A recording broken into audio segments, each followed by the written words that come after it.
Good morning friends, welcome to another session of Share Academy, जहां हम करते हैं शेयरों की खोज फंडामेंटल और टेक्निकल बेसिस पर और स्ट्रॉन्ग शेयर्स ढूंढकर उन्हें खरीद कर रखते हैं अपने पोर्टफोलियो में लंबे समय तक के लिए मार्केट के मूवमेंट के अकॉर्डिंग। अगर ये चैनल आ रहा है आपको पसंद तो चैनल को कीजिए सब्सक्राइब, वीडियोस को लाइक शेयर और कमेंट्स अगर ये वीडियोस किसी भी तरह से आपकी मदद कर रहे हो। साथ ही बेल आइकॉन को दबाना बिल्कुल ना भूलें, जिससे हर बार जब भी नया वीडियो आता है आपको उसकी जानकारी मिल सके। वो निवेशक जो मार्केट के बारे में पढ़ना और सीखना चाहते हैं, वीडियो के डिस्क्रिप्शन बॉक्स में बुक्स के लिंक दिए गए हैं, इन लिंक्स पर जाकर आप इनका लाभ उठा सकते हैं। अगर आप चाहें तो हमारे टेलीग्राम ग्रुप से भी जुड़ सकते हैं, स्क्रीन पर आ रहे इस नंबर पर मैसेज करके हमारे मॉडरेटर्स आपको ग्रुप में ऐड कर लेंगे। शर्त सिर्फ एक है फ्रेंड्स कि आप ऑप्शन ट्रेडर या फिर इंट्राडे ट्रेडर नहीं होने चाहिए। सो फ्रेंड्स, एंजॉय कीजिए इस सेशन को। Happy investing. Good morning friends, welcome to another session of Share Academy. दिन है आज संडे का, डेट है 28 जुलाई और सुबह के बज रहे हैं 10:30। खत्म हो चुकी हैं हमारी वीकेंड स्टडीज़ और हम बेहद खास सेशन लेकर आपके सामने आए हैं फ्रेंड्स। निवेश के आसान नियम, ये वो हमारी सीरीज़ है जिसे बहुत ज़्यादा पसंद कर रहे हैं आप सभी लोग, जिसके अंदर हम हर बार एक मार्केट गुरु और निवेश के लिए उनके द्वारा बताए हुए जो भी आसान नियम है उन्हें लेकर आपके सामने आते हैं।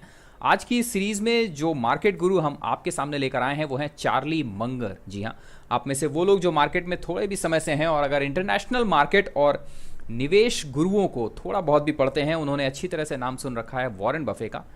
चार्ली मंगर वॉरेन बफे से बहुत क्लोजली रिलेटेड है। कैसे, ये इसी सीरीज में हम देखेंगे और साथ ही साथ जानेंगे चार्ली मंगर्स के निवेश के संबंध में कुछ बेहद खास नियम जिन्हें आप सभी के लिए जानना बहुत जरूरी है। सबसे पहले लेते हैं चार्ली मंगर का थोड़ा सा इंफॉर्मेशन इनके बारे में। चार्ली मंगर का जन्म 1924 में ओमाहा में नेब्रास्का यूएस में हुआ था। ये जगह बहुत ही मशहूर है, वॉरेन बफे के साथ में बहुत क्लोजली रिलेटेड है। उसकी वजह यह है कि बर्कशायर हाथवे के को फाउंडर वॉरेन बफे अपने हर साल की जो एनुअल मीटिंग है वो हमेशा ओमाहा में ही करते हैं। ऑक्यूपेशन के तौर पर वाइस चेयरमैन हैं बर्कशायर हाथवे के चार्ली मंगर, निवेशक हैं। इसके अलावा जाने जाते हैं बहुत सारी लीडिंग इन्वेस्टमेंट्स फर्म्स में काम करने के लिए, उन्हें सलाह देने के लिए। कई बार चार्ली मंगर्स का यूज़ 2008 की जैसी फाइनेंशियल क्राइसिस उन्हें एक्सप्लेन करने के लिए और इस तरीके की फाइनेंशियल क्राइसिस से बचने के लिए सरकार को क्या कदम उठाने चाहिए, इसके लिए सरकार के एक एडवाइज़र के तौर पर भी इनका इस्तेमाल किया गया है। नेटवर्थ आपकी तकरीबन $1.6 बिलियन, जो कि फरवरी 2019 में थी।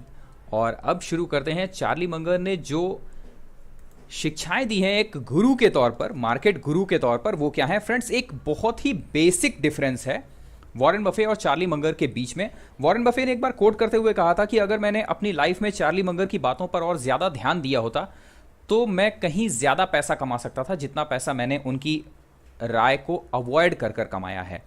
वॉरेन बफे और चार्ली मंगर के बीच में एक बेसिक डिफरेंस ये है कि जब दोनों बातचीत करना शुरू करते हैं तो जहां वॉरेन बफे स्पेसिफिक शेयर्स और कंपनीज पर ज़्यादा ध्यान देते हैं, वहां चार्ली मंगर कहते हैं कि एक निवेशक के तौर पर आपको मार्केट से ज़्यादा अपने ऊपर काम करने की ज़रूरत होती है। सबसे पहले आपको एक निवेशक का एटीट्यूड लाना है, यानी एक ह्यूमन पर्सनैलिटी के अंदर चेंजेस लाने सबसे पहले ज़रूरी हैं। आपको एक निवेशक के तौर पर अपने आप को पहले डेवलप करना होगा और उसके बाद ही आप किसी भी निवेश के लिए तैयार हो सकते हैं। सो आज का जो ये सेशन होगा फ्रेंड्स, जिसमें चार्ली मंगर्स की हम 6 क्वालिटीज़ और जो लर्निंग्स हमें मिली हैं वो लेकर आ रहे हैं। इसमें आपको देखने को ये मिलेगा कि बजाय किसी कंपनी को सेलेक्ट करने के जो नियम चार्ली मंगर्स ने दिए हैं, उसके बजाय इन्होंने ज़्यादा जोर दिया है एक निवेशक के तौर पर अपने आप को डेवलप करने के लिए।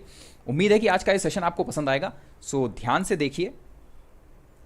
सबसे पहला नियम जो चार्ली मंगर देते हैं वो है कि अंडरस्टैंड द बिजनेस। और अंडरस्टैंड द बिजनेस सेम वही कॉन्सेप्ट है जो वॉरेन बफे या इसके अलावा खंडेलवाल जी या फिर रामदेव अग्रवाल जी कहते हैं। चार्ली मंगर कहते हैं कि कभी भी किसी भी ऐसे बिजनेस के अंदर निवेश मत कीजिए जिसकी जानकारी आपको नहीं है।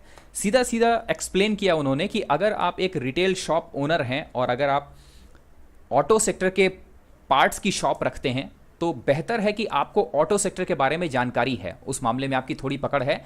तो हमेशा कोशिश कीजिए कि ऑटो इंडस्ट्रीज़ के शेयरों को एनालाइज करना और उस क्षेत्र में आप कहीं बेहतर परफॉर्म कर पाएंगे, बजाय आप किसी आईटी सेक्टर या फिर किसी और सेक्टर के शेयर्स उठाएं।